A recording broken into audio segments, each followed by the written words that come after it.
Praise the Lord, my dear brothers and sisters. Warm welcome to one and all of you, and I greet you in the name of our Lord and Savior Jesus Christ. As always, I'm very, very happy. I'm so glad that we are all able to make time and meditate together on this Word of God, which is the most important thing for every mankind, and because of the reason that these are truly the last days, and we just see the things that are happening around us, every corner. You will see actually, there is no peace, there is no rest, there is no calmness in the minds of mankind, there is no joy, there is no, what to say, um, all these things constitute to one thing, right? That is, the wiles of the devil are at its peak. Satan and his hosts are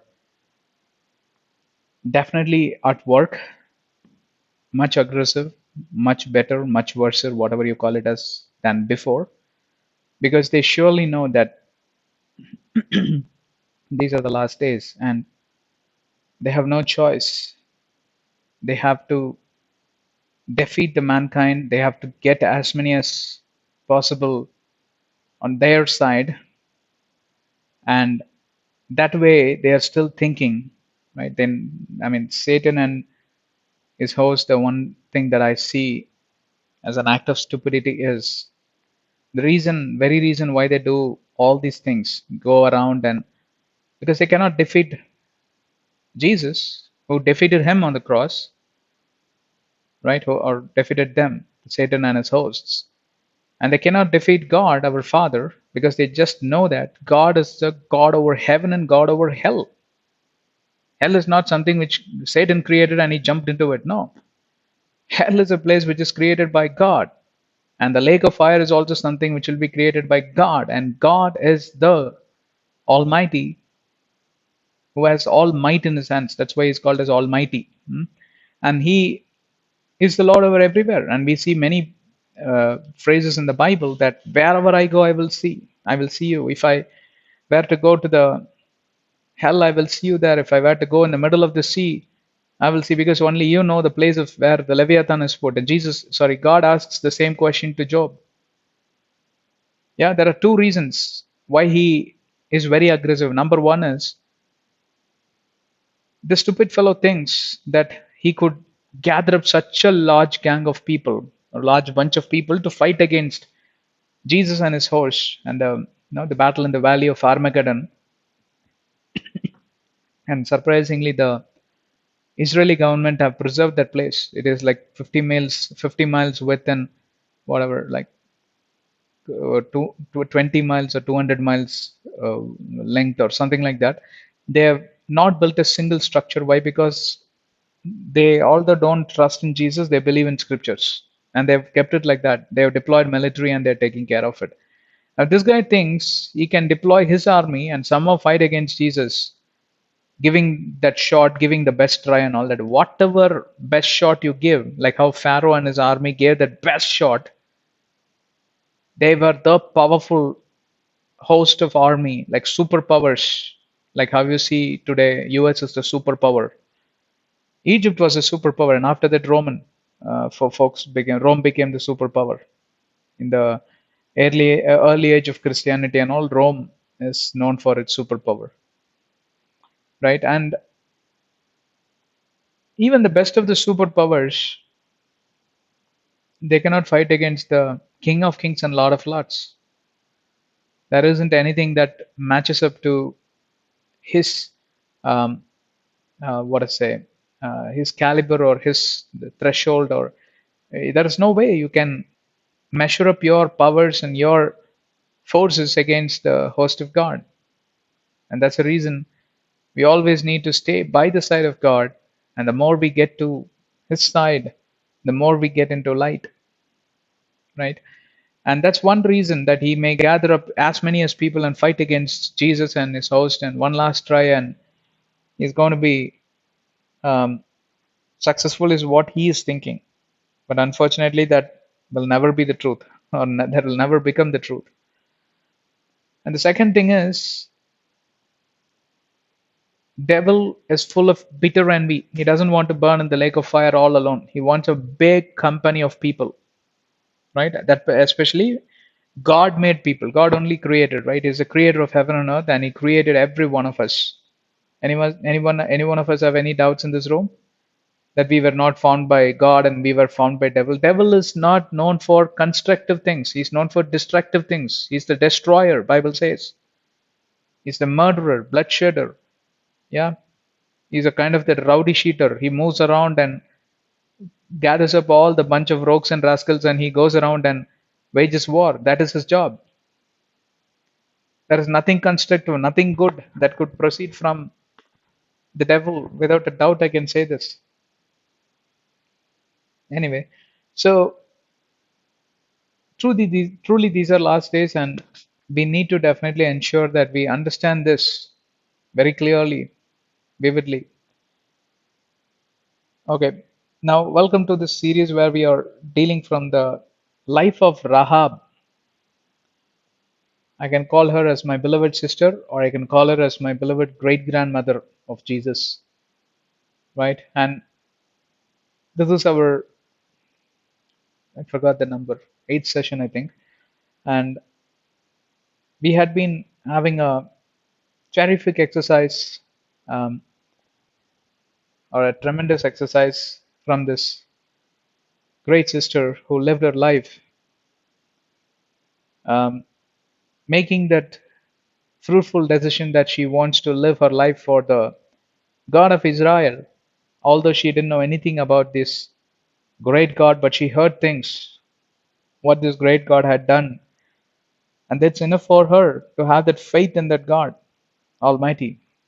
But Christians like us, believers like us, Pentecosts like us, charismatics like us, we have taken centuries together, or we have taken decades together.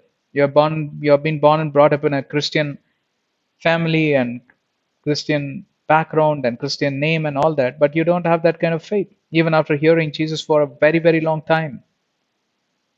Yeah, today that's the place where you see that a lot of Christians are lagging behind. A lot of believers in Christ, born again believers in Christ, yeah, they're not able to overcome their sins. Why? Because they have not had that faith, they have not had that piety, they have not had that reverence, they have not had that stability.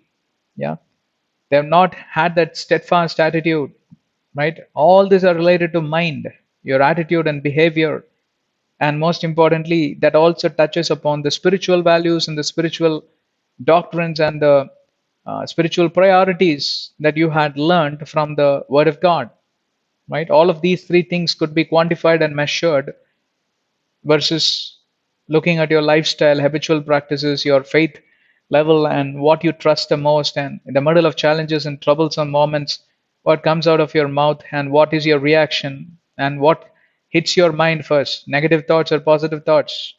David was always a positive man. Nothing can separate him from the love and faith of God. Yeah, just only once he sinned. Many people say he sinned twice. No, second time God allowed him to sin because God wants him to number people and therefore he could destroy because there were a lot of rebels. God wants to punish. So only once he sinned. Such a great man of God.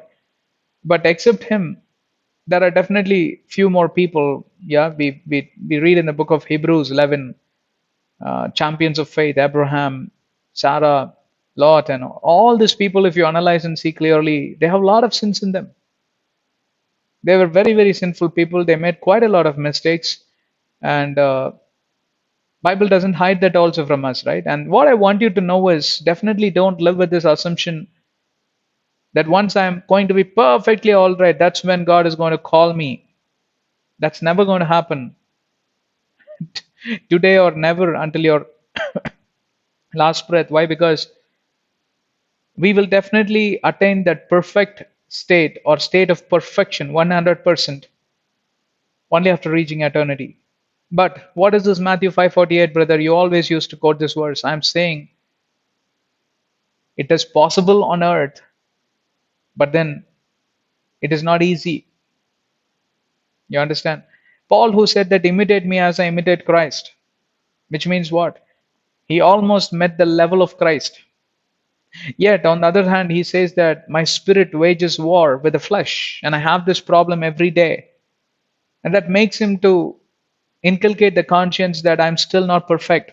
I still have the problem in me. I still have the sinful deeds running in my heart and mind, and my flesh is waging war against my spirit. And he goes through these experiences and says that I want to run a good race because, after all, serving these people, if I lose my own crown, what is the benefit I get? What makes him to talk in this language is because as long as we live in this world, as long as we have this carnal being, the carnal flesh, there are sinful deeds, and there are it's part of our DNA, it's in the genes and all that. But then they just cannot lift their heads. We will be continuing to remain as overcomers, and that's what is mentioned in Matthew 5:48, that once you become that the best of the overcomers, you have learned to overcome the troubles, you have learned to resist the devil, you have learned to say no to the temptation, you are perfect like God on earth. But that doesn't say that you attain the state of perfection as you attain in eternity. That's a different experience. What does that mean? The glory of God has departed from mankind because why? Sin entered into this world. You see that, right? The glory was over Adam and Eve, but it separated the moment they had sinned. That's Genesis 3, right?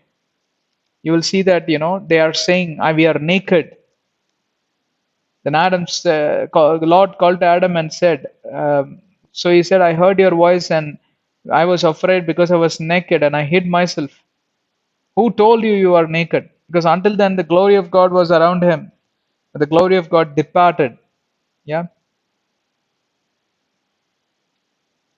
And we can never get it back. Why not in the name of Jesus? In the name of Jesus, you can get victory. You can be overcomers. But you just cannot get the glory what has departed. Why? Because this world is full of evil. The ruler of earth is the devil, and that's why new heaven and new earth is going to be created, and that's when the glory ascends again. Yeah, sin is completely abolished, not before Revelation 21. Sorry, not before the white throne judgment. Yeah, not before that battle between the saints of God versus the people filled with demonic wisdom and who join hands with the demons and demonic hosts, and they don't get, um, or we don't get any kind of freedom from this point where we are, you know, going through all these problems. My point here is, please understand that thin line of difference between the perfection on earth versus the perfection at eternity, right? That's glory that you again get it. But here, Jesus came to redeem you, deliver you from that guilt conscious, from the sinful bondage and all that. He's a redeemer. Therefore, you don't have to be worried. Okay, so we are dealing from the book of Rahab, and sorry, not book of Rahab, book of Joshua. Sorry, from the life of Rahab we had been studying, and a lot of people have already told that, brother, these are wonderful principles that we haven't thought through like this and all that. And yeah, I always thank Holy Spirit that He's able to help us to pick these kind of unique subjects, right? And anyway, so we had been dealing with various principles, our strengths and weaknesses we had been studying, and then we are now jumped deep dived into the um, business of learning various principles, the spiritual principles from the life of our dear sister Rahab, right? Some of the principles, a quick recap, not from the beginning, but the previous session, whatever we had learned, right? The very last principle, what we had learned is no sin is a great sin for a God to forgive, not to forgive, sorry. No sin is a great sin that a God cannot forgive, right? And that is where many Christians are really not having that faith in God. They always live in their guilt conscious. We spoke a lot about that in our previous session. And then we spoke a little bit about the lie she spoke, and we tried to justify why she spoke a lie. She was not the perfect believer in Christ, and she didn't know many of the things that's been written in the laws and commandments of Moses.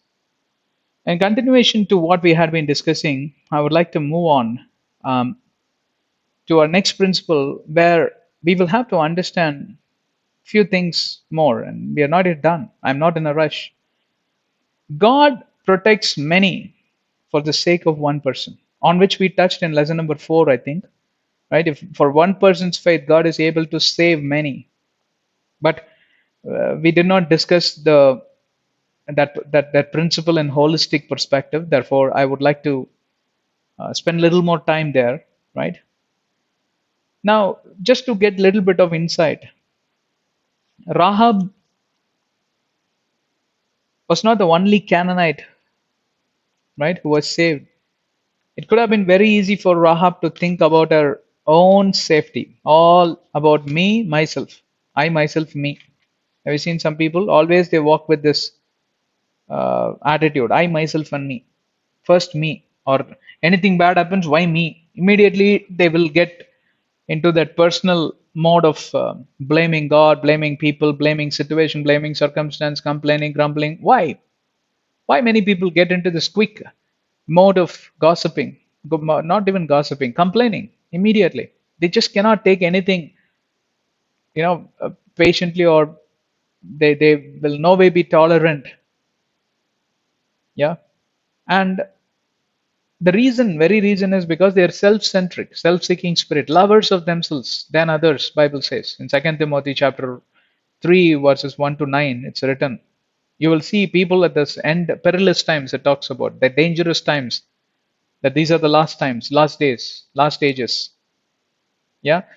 Paul speaks more towards the connection of Matthew 24, as Jesus spoke on the Sermon on the Mount, but he gives more details as how you could enhance that character. And Jesus also gives more clarity from Mark 7:21 to 23, what all characters will evolve through the mankind.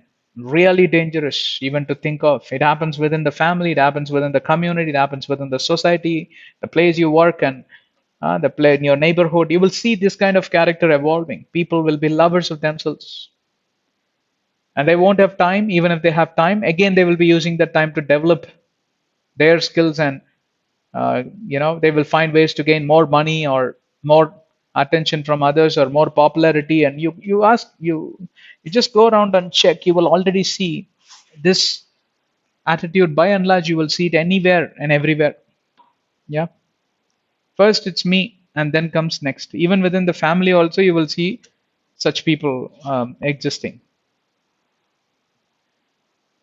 But Rahab, it could have been easy for her to think about her own prosperity, safety, and wellness, and all that, right? But she was better than that, better than many, many Christians in Christendom today. Yeah, many Christians have this concept, I don't know, misconception or misapprehension, or somebody threatened them or frightened them, I do not know. They call it an offense to even pray for others. Don't pray for others' prosperity. I mean to say the non believers. Oh, God bless them with riches, give them more money, good job. Don't pray from materialistic perspective, but then always pray for the salvation of mankind. Pray for their deliverance. Pray for their redemption. Pray for that knowledge and wisdom to be given to them. Therefore, they too become the children of light, like how God, you saved me, and you have redeemed me and protected me from all the wiles of the devil. Likewise, my fellow brothers, my fellow sisters, my neighbors, all of them should enjoy that. Right? You and I are supposed to pray for the kingdom of God and its righteousness. And this is exactly the prayer what we are supposed to pray. Pray for salvation. Yeah. Titus chapter 2, verses 9 to 11 talks much about the trained by saving grace concepts, right? You got to pray. And the materialistic things, God definitely takes care of everyone, believers, unbelievers. Why? Yeah. Have you seen anywhere rain pouring only on the place where believers are there and non believers, they don't get rain? If that is the case, then tell me how many believers are having agri land? 9 out of 10 agriculture lands are owned by non believers. And you and I eat the food which they manufacture, right? Or which they farm and get it, cultivate. And who gives the rain? God gives the rain. Why? Because of your faith, because of your prayer. You may not pray, but there are many people that pray for the world, that pray for the world to be kept away from natural disasters, calamities, natural pestilences. And that's the reason this world still exists, beloved. And that was the attitude of Rahab. Are you learning something? Never limit your prayers to you, your household, your family, your property, your position, your car, your dog, your cat. Then don't call yourself as, oh, I'm a believer in Christ. Absolute lie of the devil. You're worshiping the father of lies, not the father of truth, our God. If you are worshiping the father of God, you will be very much concerned about his creations. That includes even the animals, right? Many animals are dying in disasters. So when you pray against natural disasters and calamities and pestilences, which are being brought by the devil, brother, what is this new concept? Brother, I'm telling you, every single disaster that happens on earth are allowed by God but brought by the devil. That's why I kept telling you the incident in the book from the book of Job. He was able to send fire from heaven and burn all his livestock. He was able to inflict Job with that health issues, that big boils on his, all over his body. He was able to murder by bringing that natural disaster. Suddenly, the building collapsed. Can you believe? Job being one of the top richest men. I mean, he is the richest man. He was the richest man in the eastern part of Arabia. And can you imagine what kind of building he would have built for his sons and daughters? Wonderful building, wonderful structures, the strongest building, the beautiful building. And it can withstand any kind of disaster. But this guy, devil, is able to bring natural disaster against. Suddenly, the building collapsed, the pillars collapsed, and it fell on all the children, and they were dead and gone. Nothing good comes out of the ruler of this earth.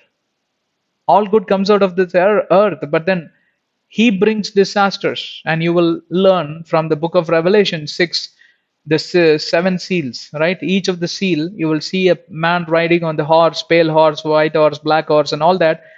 These are all the demonic things that happens, and God allows. Yeah, according to God's permission. He cannot operate anything by his own. He cannot decide anything on its own. He cannot control God's creations all by himself. The way how he created earth, if you suddenly see the water is crossing the limit, and we call it a tsunami, right? The waves roar and they come and they devour the mankind. It travels miles into the city and it devours.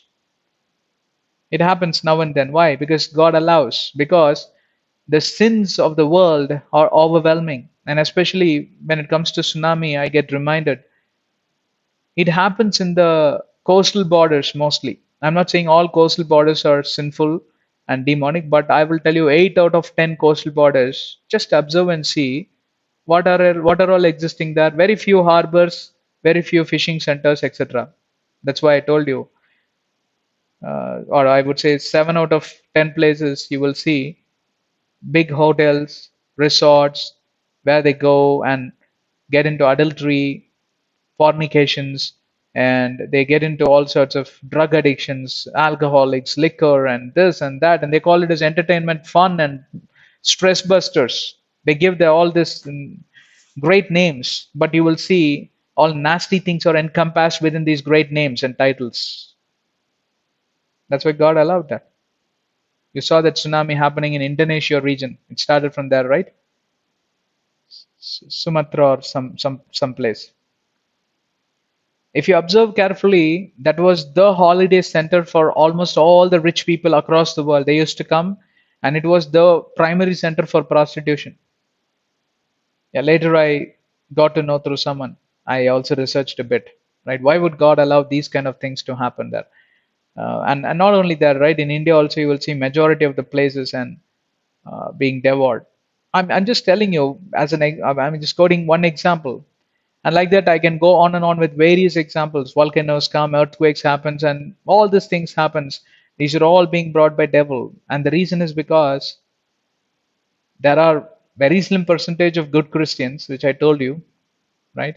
No Christian is a bad Christian, but I'm telling you, the Christians or the believers in Christ who walk according to the promises of God, or who made the choice to live as children of light and follow the doctrines of the Bible, without turning to the left or to the right. You will find very, very slim percentage of people, 0.1 percentage probably. All right, 99.99 percentage of people are in deception, unfortunately, and that's why that 0.1 percentage of people's prayer is not enough, not good enough, not sufficient enough to save the remaining 99.99 percentage of the population. And I have another reason to make here. Because of those 0.1 percentage of people who pray, that make the prayers out of concern for the mankind, for the creations of God, for the any kind of natural creations, all this world should exist and people should come to light and all that. That's why you see that the world is still existing, still functioning. The disasters have been kept in control because of the prayers of these great men of God, great brothers of God, sisters of God. Yeah, you want to be part of that army? Yeah, we don't wage war with the blood and flesh, but we fight against the principalities and the powers of darknesses, and we are prayer warriors, and our weapon is our knees and our arms wide open. These are our weapons, and we do have other six weapons: the belt of truth and what is that? Sword of the spirit and gospel of peace and helmet of salvation, and the other two weapons I forgot. Ephesians 6, you take and read from 9 onwards, you will understand, right? Fight with the armor of God, Bible says, in thanksgiving and prayer. Make your request known to God, Bible says, Ephesians 6:17 and Philippians 4:6. However, be anxious for nothing and don't question God in anxiety. I prayed so much, God, then why so many disasters are still taking place and why this pandemic is not being taken out of don't bother too much and don't decide things on God's behalf. Leave it to God. You make your prayer, keep praying, don't be tired. Keep seeking God with that concern for God's creation. Yeah, and that's what God expects. Every one of us to pray with that burden in your heart. Pray with that burden out of concern for your neighbors and all the mankind and even the animals, right? You got to pray that they are the major reasons for ecological balance and they're wonderful creations of God. Yeah, I admire animals a lot. I'm an animal lover. Of course, I'm little allergic to dogs and all that. I enjoy watching the reactions, but I'm a little scared to even um, get closer to anybody's dog. But I love to have a dog for myself, but then I don't have the time and dedication to take care of that animal. I don't want to torture that animal, right? I get a dog because I'm all excited and I tie it up by chain and just leave it there and say hello in the morning and evening. The dog will go mad. I don't want to torture an animal. I love to take care of a dog. I love to have my own dog and I love that animal. Um, Given a choice, I would like to take care of a tiger. I would purchase a baby tiger cub and I will start growing it. Government doesn't allow us to do that, but I'm just telling you. I love all animals, but I make that choice. Why? Because I'm concerned for their freedom. That's why I don't want to have one for myself. Have you seen many working couple? They grow a dog. They just leave some food and they will lock up the dog and they will go and come in the evening. The dog will go mad. It will die. It's like a torture, man.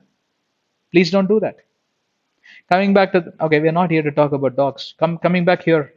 Okay, are you all concerned for your brethren and sisters? Who are all my brothers and sisters? Every one of them. Every God's creation is your brother, is your sister.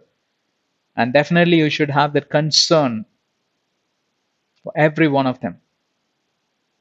And as much as you have concern, that tells how much you love God and what kind of piety and what kind of spirit you possess. That's most important. That's a key. What kind of spirit you possess. But Jesus turned around towards James and John when they made the point, our order is God. That's why they were called the sons of thunder. Always very aggressive, ferocious. They said, order is God. Let us bring fire from heaven and burn all these heathens. Nasty fellows. How dare they speak against us? Is this the way how you are praying? See, even the worst of the enemies, the worst of the parties that have rebelled against Christian brothers and sisters, they tortured them to death and all that. You can get all angry, but do not sin, Bible says.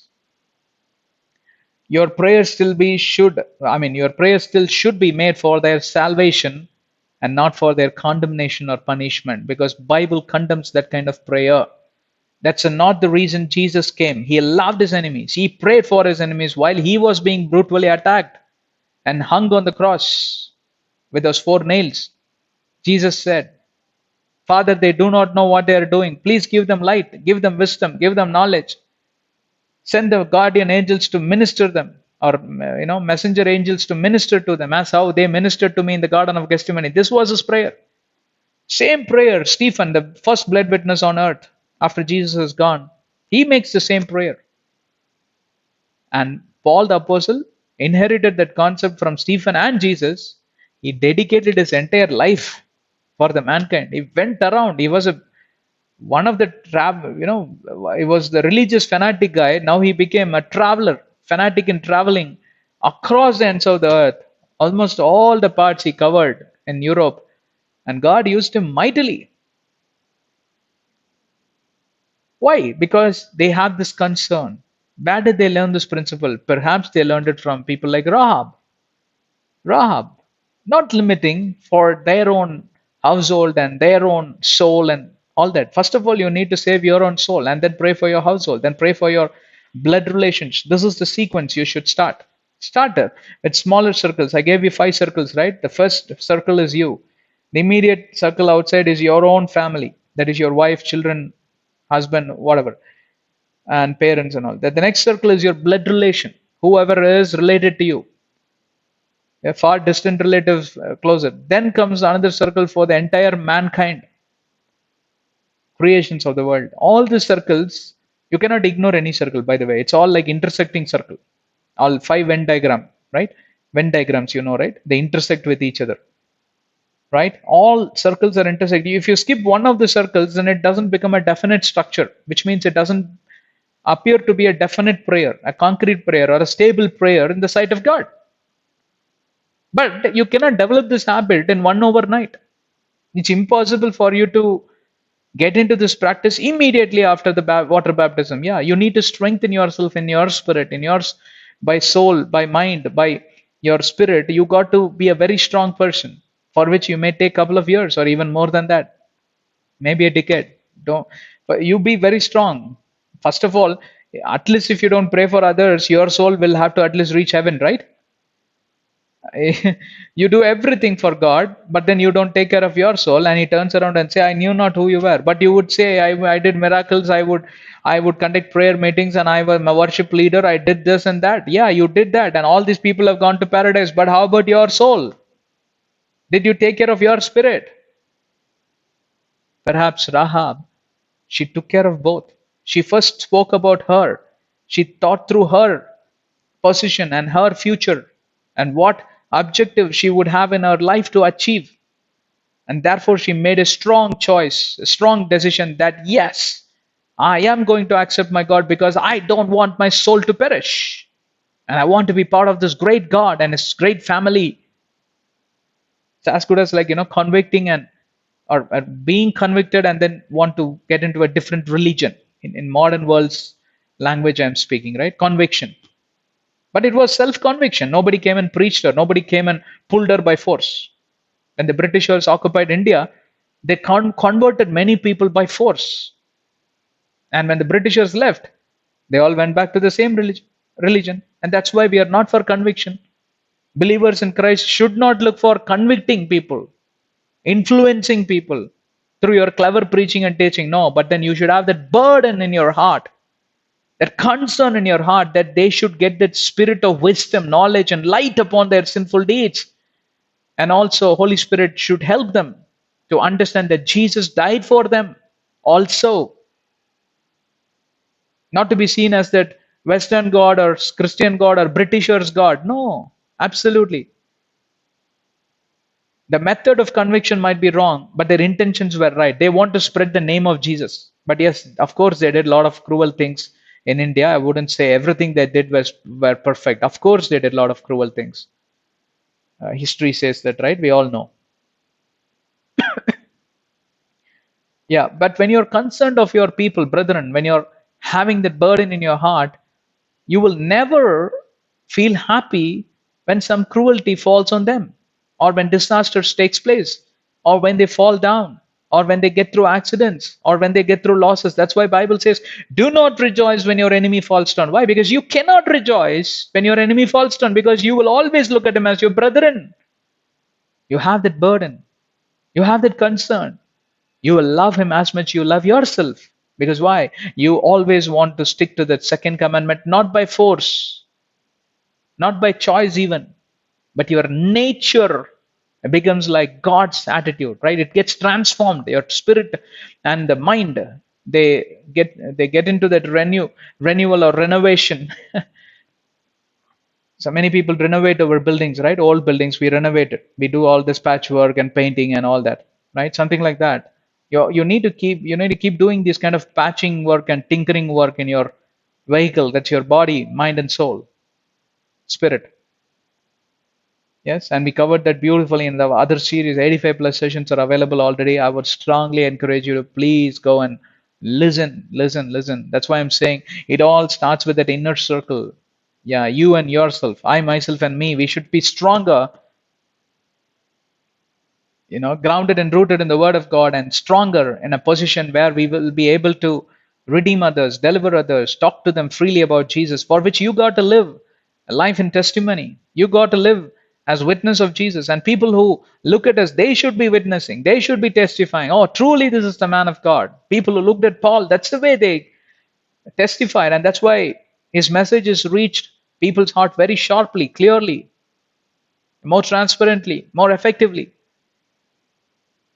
Why don't we see even a single Paul? I would say there are a lot of good ministers in Christ, but there isn't anybody powerful. Yeah, supernatural things had been done by Paul. And was he worshiping a different Jesus other than the Jesus what you read in the Bible? No, it's the same Jesus, but he's not able to freely move in and through the Christendom. I includes me, every one of us. And there aren't too many Pauls and too many Peters and too many Stephens. Why? The reason is because we don't have the burden. You will see that the burden that they had for their mankind, for their relations. That is the principle what we are learning from the life of Rahab, beloved. Right? Rahab never thought anything for herself. Of course, she thought for herself, but she did not limit it. She extended that blessings. As much as she wanted to be blessed and prosperous and happy and joyful, she would want to see all her neighbors, all her relations enjoying the same level, not even a single percentage lesser, maybe greater. Your intention becomes something like this, right? God, you gave me a good car, but give my neighbor a better car. Have you ever prayed like that? No, your heart doesn't allow. Funny thing, right? Our heart doesn't allow. God, give him exactly the same car, and you will stop there cleverly. You think God doesn't know the second half of your prayer? Second half of the prayer is, please God, don't give him a better car than mine. Why? Because my brother will get that prejudice, and he might get into the bitter envy. Right? Oh, what a love and affection you have for your brethren, isn't it?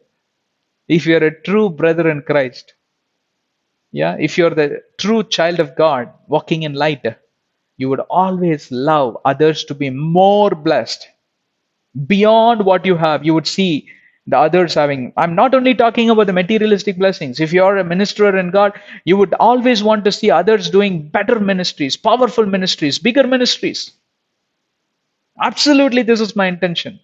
I'm not here to glory about this teaching skills and preaching skills that God instilled in me. It's of course Holy Spirit who is talking, and God gave me this talent. But then, why am I speaking is to trigger, activate the talent in my brother's heart, the talent in my sister's heart, and I want them to bounce higher and taller and much bigger, trillion times bigger than me.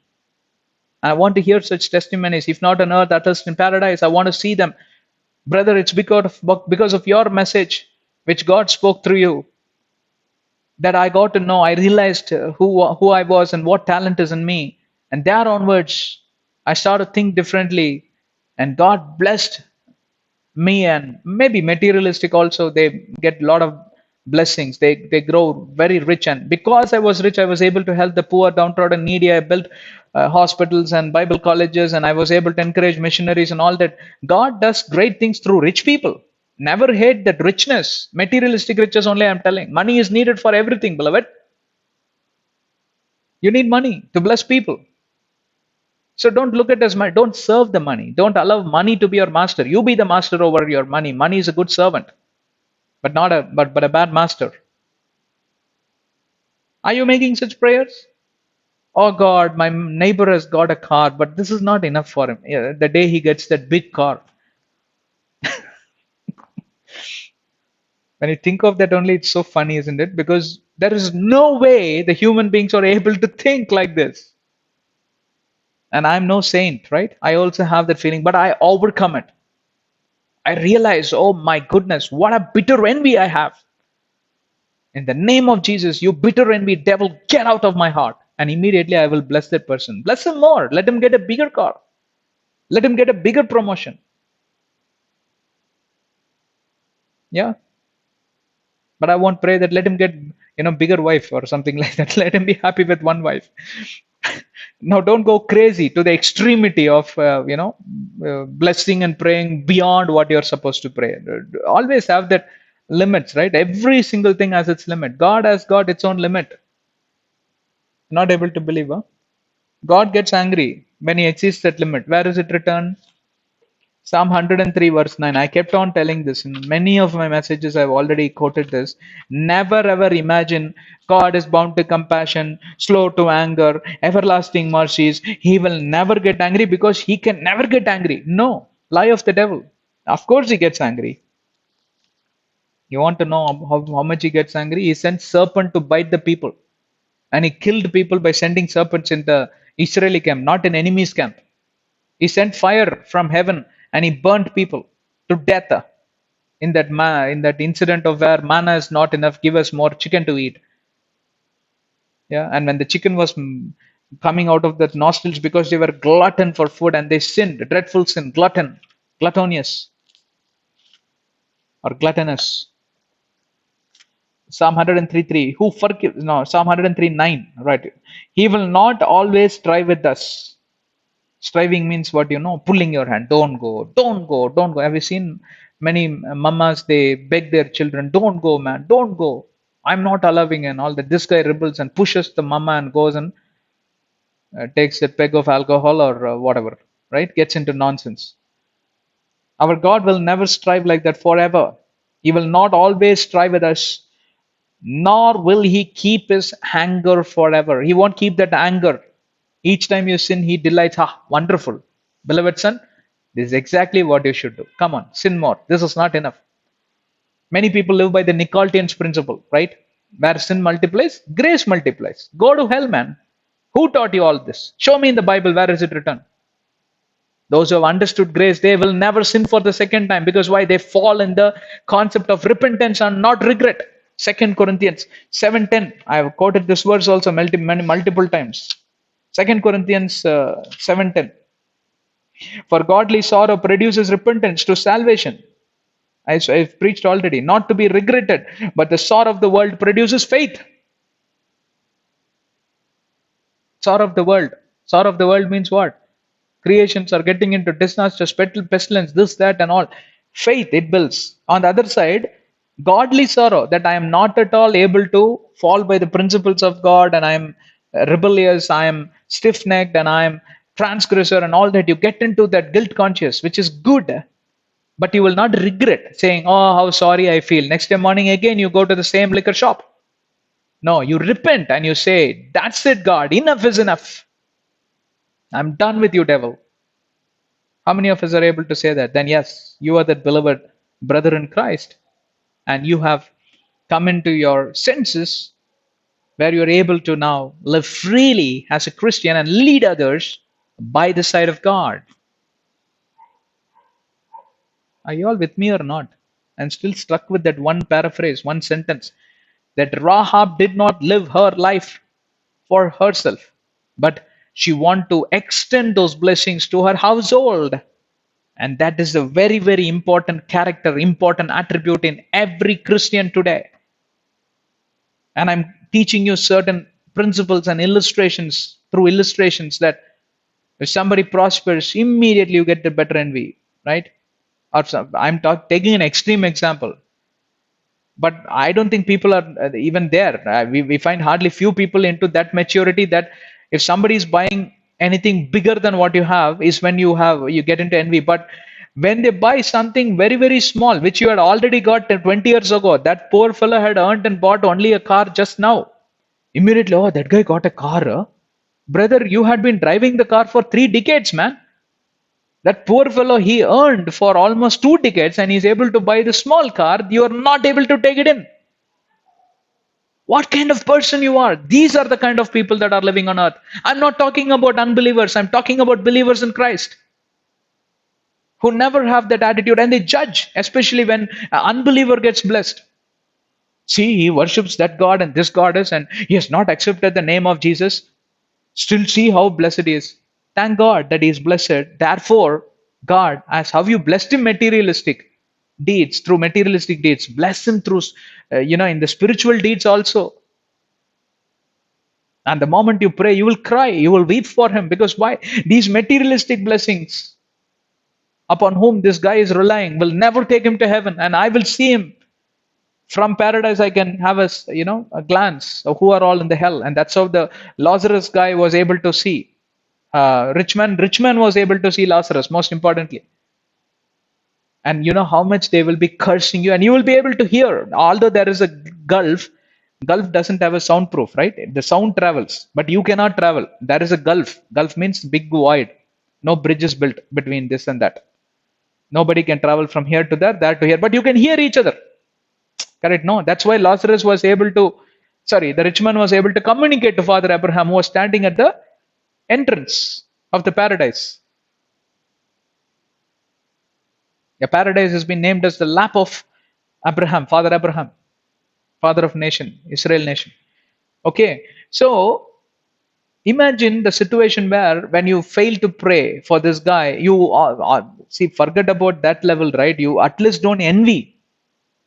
At least feel happy that the guy is blessed. Let him be a believer, unbeliever. It's okay. God blessed him. Thank that your brother is doing good. But then don't limit it there. If you're a good Christian, you will at least do that. Yeah. If you're a bad Christian, which means you are on the side of the father of lies, calling yourself as a believer, you're not even able to tolerate this little bit of, not about tolerating. You don't marry, right? You feel joyful, man. Let everyone be good in this world. And don't limit it there. Don't limit it there. You're not a true believer yet. I'm telling you. You have to rectify things. You got to extend that, like how Rahab extended it. Right? Don't limit it only to that materialistic prosperity, Father. You extend it to that spiritual prosperity. May he get to know. May he get to believe that name of Jesus, and may he get under the cross.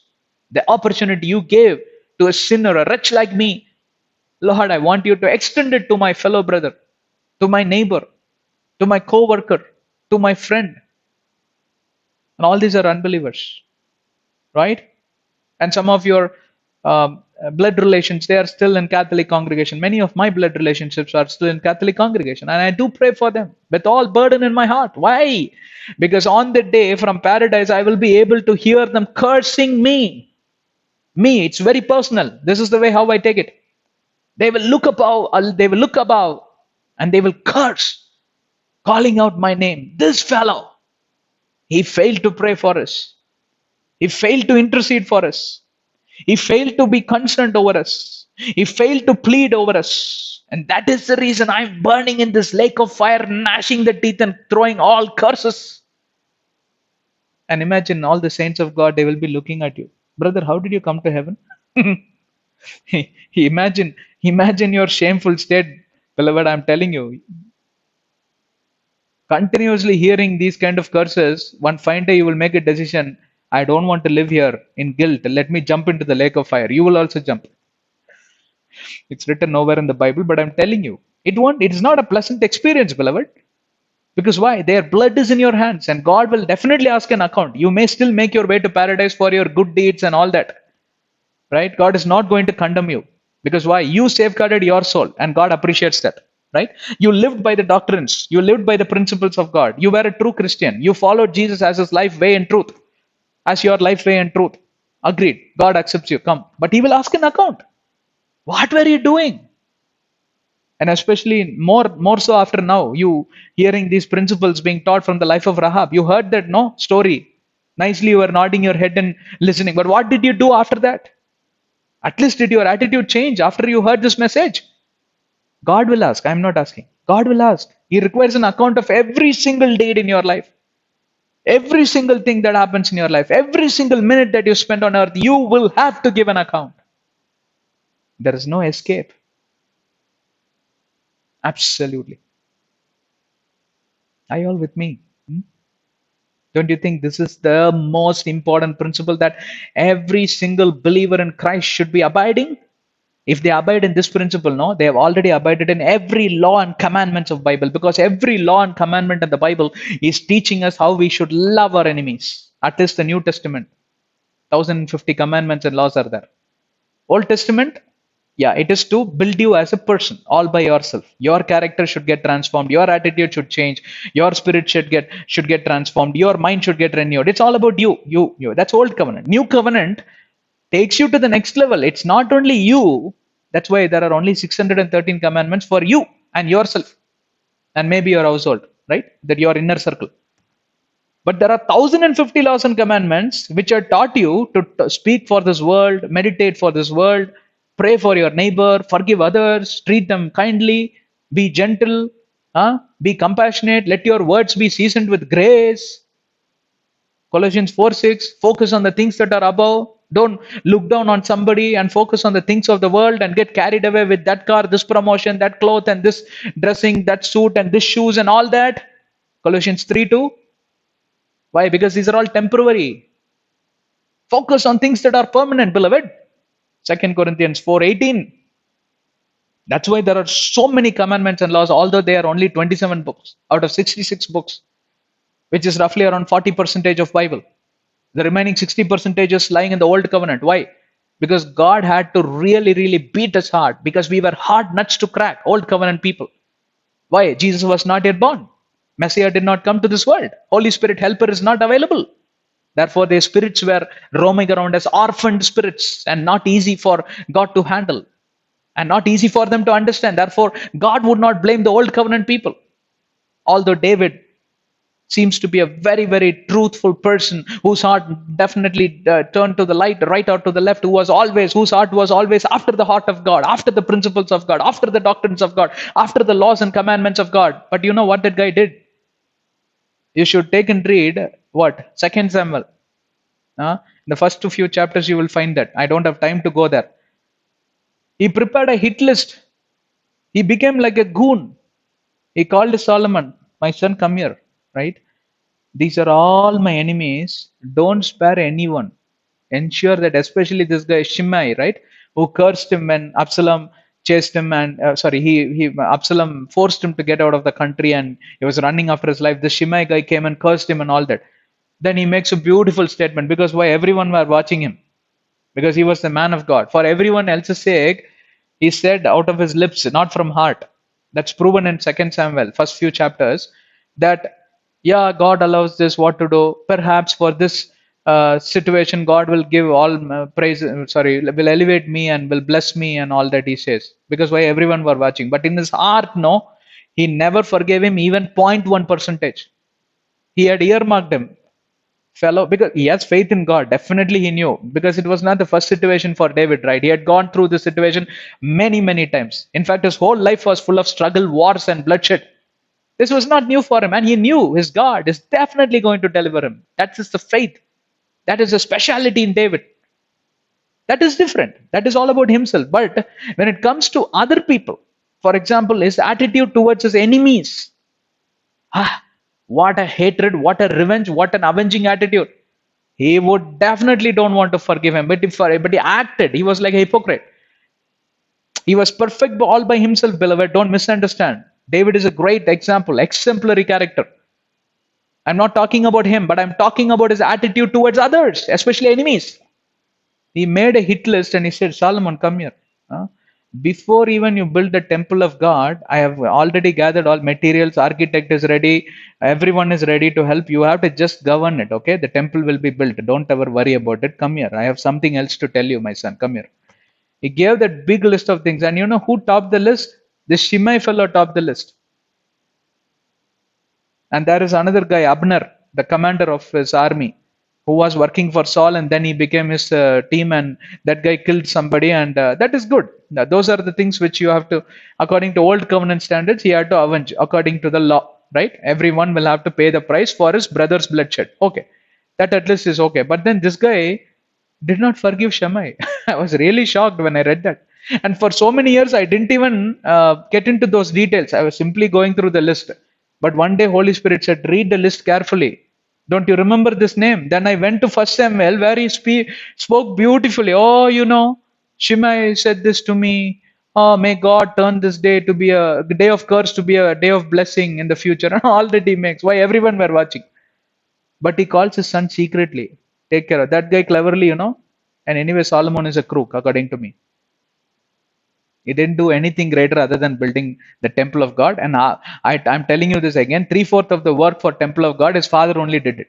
Only 1/4 of governance was needed. That's it. Everything else, what he did was for himself, nothing for God. So I don't have any respect for him. Sorry. But I have great respect for David. Why? Because he was such a great king, such a great warrior, such a great man of God, such a great worshipper. All the songs he had written, only we are still singing. Wonderful man of God. But then he was an old covenant person, yet he would be rejoicing in paradise today. Why? Because he had not heard the teachings and preachings of Jesus. And you know what is so surprising? He did not even listen to the preachings of Jesus. It was very much enough if he had listened to the principles of Rahab, or if he would have little bit of analyzed, spending time in analyzing the character of Rahab, that was good enough. Okay, anyway, he failed, but still God accepted him. Why? Because according to the old covenant standards, it was enough that you take care of yourself, and that also includes that you cannot harm, you cannot hurt your enemy. Bloodshed is not allowed, hurting is not allowed. Yeah, and he lived according to that standard, right? Except for that one incident, Uriah the Hittite, he never murdered anybody else, stepping outside the law or commandment. No. And even the Shimei guy, he didn't murder. I made a covenant with God that I will not touch this guy, but you can kill. That is what he said to his son. You understand, huh? Are you such Christians? Then you know what? In your life, Jesus is not yet born. Sorry. Forget about you accepting Messiah or not. He is not even born, man. You have not understood the reason for his birth. My brother, my sister, are you listening to me? Rahab was the old covenant person. I think my time is up. Rahab was the old covenant person. I'm not able to finish because why? I'm still stuck with that one sentence. I'm not able to move freely. I don't want to rush and move. It could have been very easy for Rahab to just think about her own self. But she had that attitude to extend the same level of blessings and prosperity and freedom and liberty and deliverance to be extended to her household. And that was her prayer. Not a single percentage of what I enjoy, my neighbor should lack. Yeah, my household should lack. My family should lack. No, they all should enjoy. And she made that decision. Let us continue from where we left. We are not yet done with this principle of where God protects almost everyone on this earth for the sake of one man's prayer. For the sake of one man's prayer, Lot was saved, you know. Lot was faithful, agreed.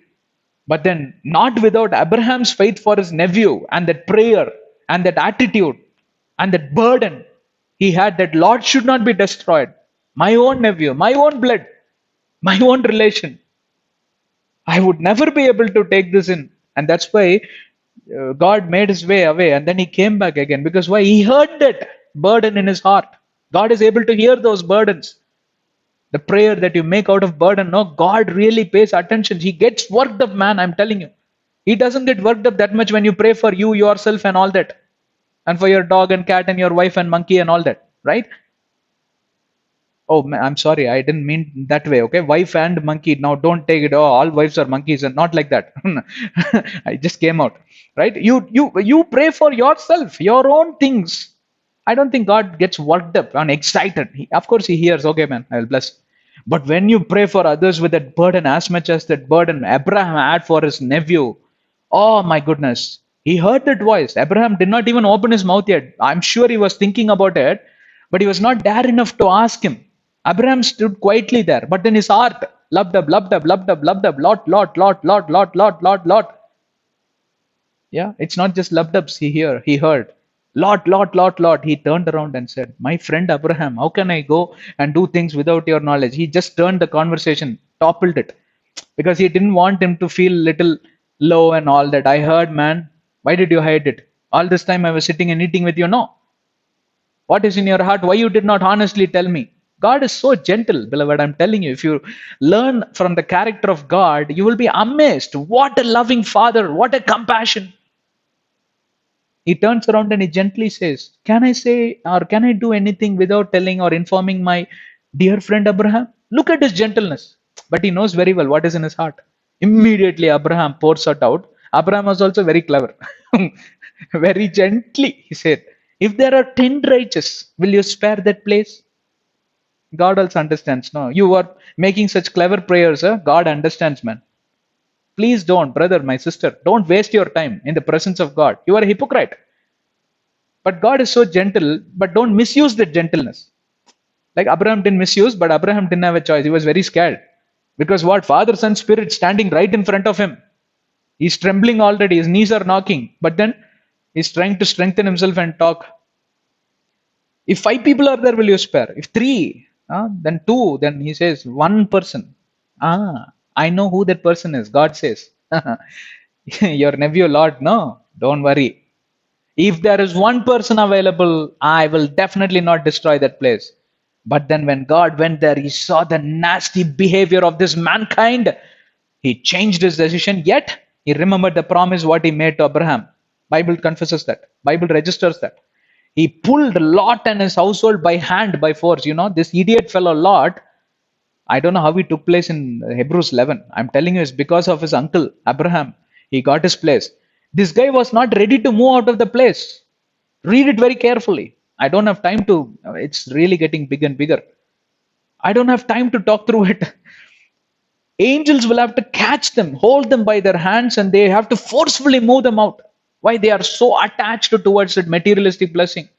Worried about the future. I have to again rebuild my house and I don't have anything. My business gone, my cattle gone, my sheep gone, my goat gone, everything is gone. Donkey is gone and all that. But very much attached towards a materialistic. This is life much lesser than the materialistic things, or materialistic things more important than your life and soul and salvation? Christians, I'm talking to you. That's why Bible says, be focused on the things that are above, beyond this life, that life after death in eternity. Life at eternity, not about this life on earth, because this is passing away. They have to pull him by their hands forcefully and they dropped him out. Go, man. And then they destroyed. And you know what made them to act that way? What made them to delay by few hours the destruction? Abraham's faith, Abraham's burden, Abraham's concern, Abraham's compassion, Abraham's love for his nephew. And that is the very reason there are a lot of Abrahams today. I mean, I wouldn't say lot, very few Abrahams today. And because of those Abrahams only, second coming is delayed. And the grace period is extended. And yet you see so many disasters happening in smaller measures. Like how Sodom and Gomorrah alone was destroyed. The whole world was not destroyed. In smaller measures, the same pattern continues. You see, people never changed. From the days of Sodom and Gomorrah, pattern is the same. Why? Because people never changed. The pattern could have changed, no? We never learned. The new covenant standards we never learned. We are even worse than Rahab. Rahab was not worse. I'm telling you, to the extent of Rahab had that knowledge and light, being an old covenant person, having not seen God, heard God, spoken to the people of God, no laws of and commandments of Moses were preached to her, taught to her. Yet you look at her attitude, man. May God bless us. Heavenly Father, we want to thank you for this wonderful time. And thank you for teaching us this beautiful doctrine, O Lord. We appreciate. Help us to have that burden for our brethren and for this mankind. In Jesus' name, Amen. God bless you. Subscribe to our channel, get access to all our playlist videos, share it with your friends and relatives, be instrument in the hands of God. Because why? You must have that burden to save the mankind. God bless you. Amen.